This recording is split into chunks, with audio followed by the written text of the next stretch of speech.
അറിഞ്ഞില്ലേ? നമ്മളുടെ ഈ മലയോര ഗ്രാമത്തിലെ ഒരു വലിയ ഉത്സവം വരാൻ പോകുക. വലിയൊരു ഉത്സവം എന്ന് പറഞ്ഞാൽ ഒരൊന്നൊന്നര ഉത്സവ മാമാങ്കം. ധ്വജപ്രതിഷ്ഠ നിങ്ങൾ കണ്ടിട്ടുണ്ടോ? ധ്വജപ്രതിഷ്ഠ എന്ന് പറഞ്ഞാൽ ഇങ്ങനെ വലിയൊരു കൊടിമരമൊക്കെ വെച്ചിട്ടില്ലേ? അപ്പൊ അത് കാണണമെങ്കിലേ നേരെ വന്നു കാസർഗോഡ് മാനടുക്കും ശ്രീ അയ്യപ്പ ക്ഷേത്രത്തിലേക്ക്. അപ്പൊ നമുക്ക് പോയാലോ അയ്യപ്പ ക്ഷേത്രത്തിലേക്ക്? അതിപുരാതന കാലം മുതൽ ദൈവിക സാന്നിധ്യം മനസ്സിലാക്കി ഒഴിവാക്കി കിടന്ന ഒരു പ്രദേശം പിൻകാലത്ത് ഭക്തജനങ്ങൾ പ്രാർത്ഥിച്ച് ആരാധിച്ചു പോരുന്ന മാനടുക്കം ശ്രീ അയ്യപ്പ ക്ഷേത്രം 1971 അയ്യപ്പ സേവാ സംഘത്തിൽ രജിസ്റ്റർ ചെയ്ത് ഭജന മന്ദിരമായി പ്രവർത്തിച്ചു വരികയും തുടർന്ന് ദേവപ്രശ്ന ചിന്തയിൽ ദേവസാന്നിധ്യം മനസ്സിലാക്കിയ ക്ഷേത്ര നിർമ്മാണം പ്രവർത്തനം ആരംഭിച്ചു. ബ്രഹ്മശ്രീ തെക്കിനിയേടത്ത് തരണനല്ലൂർ പത്മനാഭനുണ്ണി നമ്പൂതിരിപ്പാടിൻ്റെ നേതൃത്വത്തിൽ 2008 അയ്യപ്പൻ, ഗണപതി, ദേവി എന്നീ ദേവീദേവന്മാരുടെ പ്രതിഷ്ഠകൾ നടത്തി ത്രികാല പൂജയോടെ ആരാധിച്ചു വരുന്നു. കൂടാതെ ബ്രഹ്മരക്ഷസിനും രക്തേശ്വരിക്കും സ്ഥാനം കണ്ട് പൂജാതി കർമ്മങ്ങൾ ചെയ്തു വരുന്നു. 16 വർഷം കഴിഞ്ഞ് നടത്തിയ ദേവപ്രശ്ന ചിന്തയിൽ ധ്വജപ്രതിഷ്ഠയോടെയും പരിവാര പ്രതിഷ്ഠയോടെയുമുള്ള മഹാക്ഷേത്രമായി മാറുമെന്ന് വിധിയുണ്ടായി. ക്ഷേത്ര സങ്കല്പത്തിൽ കൊടിമരത്തിൻ്റെ സ്ഥാനം ഏറെ പ്രധാനമാണ്. ദേവനുമായി മാത്രമല്ല പ്രപഞ്ചവുമായും പ്രത്യേകിച്ച് മനുഷ്യനോട് ഏറെ ബന്ധപ്പെട്ടതാണ് അതിൻ്റെ പ്രസക്തി. ധ്വജത്തിൽ നിന്നും ഒരു പ്രത്യേക ഊർജം പ്രസരിക്കുന്നതായും ഇടിമിന്നലിനെ ആവാഹിച്ച് നിഷ്ക്രിയമാക്കുന്ന ലൈറ്റ്നിങ് ആസ്റ്ററിൻ്റെ ഫലം കൂടി ഇത് ചെയ്യുമെന്നും ആധുനിക ശാസ്ത്രം സമ്മതിക്കുന്നു. ക്ഷേത്രത്തിലെ പ്രതിഷ്ഠയുടെ സ്ഥാനമായ ഗർഭഗൃഹ മധ്യത്തിൽ നിന്നും നിശ്ചിത അളവ് അകലത്തിൽ സ്ഥാപിക്കുന്ന ആധാരശിലയിൽ നവരത്നങ്ങൾ, സ്വർണം, വെള്ളി, ചെമ്പ് എന്നിവ കൊണ്ടുള്ള നാണയങ്ങൾ നിക്ഷേപിച്ച് അതിനു മുകളിൽ കൊടിമരം സ്ഥാപിക്കുന്നു.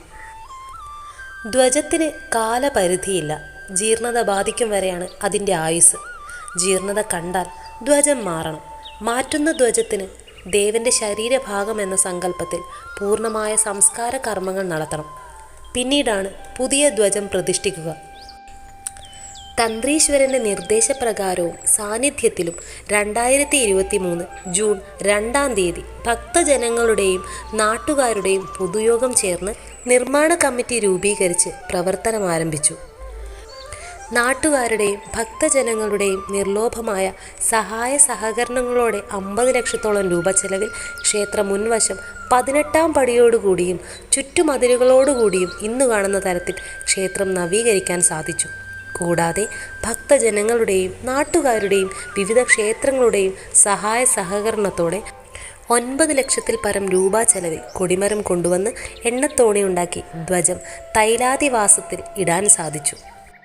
2025 മാർച്ച് 26 മുതൽ ഏപ്രിൽ 10 വരെയുള്ള ശുഭമുഹൂർത്തത്തിൽ ക്ഷേത്രത്തിൻ്റെ ബാക്കി പ്രവർത്തനങ്ങൾ നടത്തി നവീകരണ കലശവും ധ്വജപ്രതിഷ്ഠയും കൊടിയേറ്റ് ആറാട്ട് മഹോത്സവവും നടത്താൻ നിശ്ചയിച്ചിരിക്കുകയാണ്.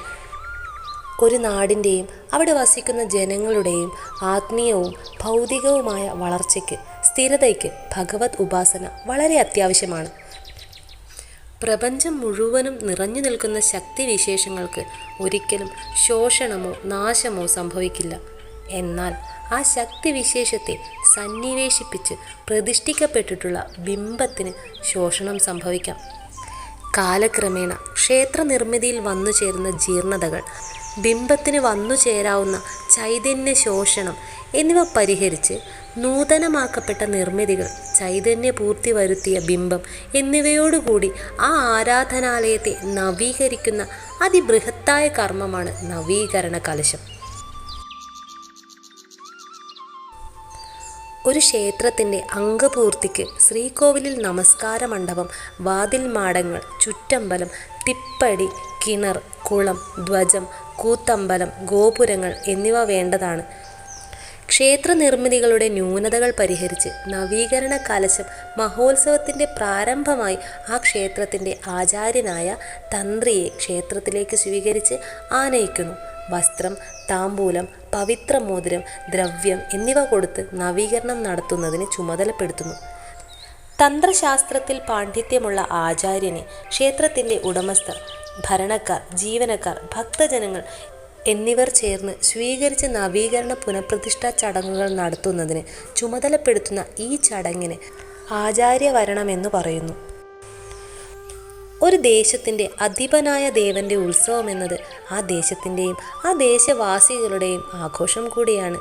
ദേവചൈതന്യവർദ്ധനവിനും ദേവൻ്റെ പരിവാരങ്ങൾ, ഭൂതഗണങ്ങൾ എന്നിവരുടെ അനുഗ്രഹത്തിനും ദേവകൾ, വിശേഷാൽ പൂജകൾ, ശ്രീഭൂതബലി എന്നിവയും ഉത്സവ ദിവസങ്ങളിൽ ക്ഷേത്രത്തിൽ നടത്തുന്നു. ഇതോടൊപ്പം ഉത്സവ ദിനത്തിൽ വിശേഷാൽ വാദ്യഘോഷങ്ങൾ, ക്ഷേത്രകലകളുടെ അവതരണം, ക്ഷേത്രാചാരത്തിന് യോജിച്ച കലാപരിപാടികൾ എന്നിവയും ക്ഷേത്രത്തിൽ നടക്കുന്നു. ഉത്സവത്തിൻ്റെ സമാപന ദിവസത്തിൻ്റെ തലേ ദിവസം രാത്രിയിൽ ദേവനെ മതിലിന് പുറത്തെഴുന്നള്ളിച്ച് ആ ദേശത്തെ വസിക്കുന്ന ദുഷ്ടശക്തികളുടെ നിഗ്രഹാർത്ഥം പള്ളിവേട്ട എന്ന ചടങ്ങും അതിനുശേഷം വിശേഷാൽ വാദ്യങ്ങളും ഉണ്ടാവും.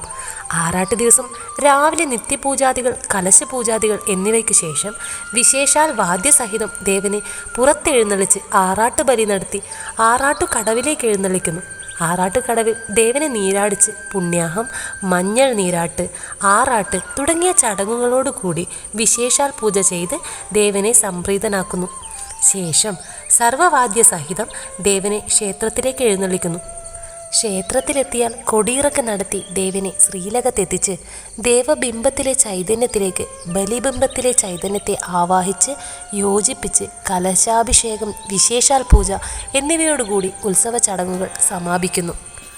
ഹരിവരാസനം വിശ്വമോഹനം ഹരിഹരീശ്വരം ആരാധ്യപാദുകം അരിവിമർദ്ദനം നിത്യനർത്തനം ഹരിഹരാത്മജം ദേവമാശ്രയേ. അപ്പൊ നിങ്ങൾ ഉണ്ടാവല്ലോ, നമുക്ക് അവിടെ വെച്ചാണ് മാലെടുക്കത്ത് വെച്ച്. സ്വാമി ശരണമയ്യപ്പ, ശരണമയ്യപ്പ, സ്വാമി ശരണമയ്യപ്പ. ശരണകീർത്തനം ഭക്തമാനസം ഭരണലോലുപം നർത്തനാലസം അരുണഭാസുരം ഭൂതനായകം ഹരിഹരാത്മജം ദേവമാശ്രയേ. ശരണമയ്യപ്പ, സ്വാമി ശരണമയ്യപ്പ, ശരണമയ്യപ്പ, സ്വാമി ശരണമയ്യപ്പ.